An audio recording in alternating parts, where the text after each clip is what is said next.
सोलापूर विधान परिषद निवडणुकीमध्ये भाजपने पैशाच्या जोरावर आणि सत्तेच्या जोरावर जो खेळ खेळला हे सर्व सोलापूर जिल्हावासियांनी या ठिकाणी बघितलेले आहे।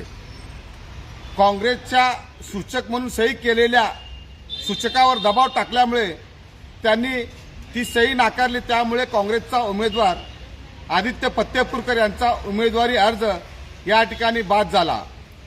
यामुळे भाजपचे एक आमदार म्हणतात की काँग्रेसकडे सूचक नव्हते, दुसरे आमदार म्हणतात खासदार प्रणिती शिंदे यांच्यावर या ठिकाणी गुन्हा दाखल करावा।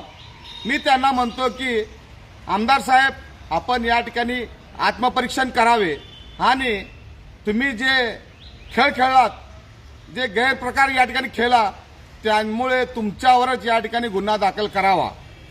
काँग्रेस 150 वर्ष राज्य केलेल्या गोऱ्या ब्रिटिश समोर सुद्धा कधी झुकली नाही, त्यांच्याबरोबर लढला आणि जिंकला।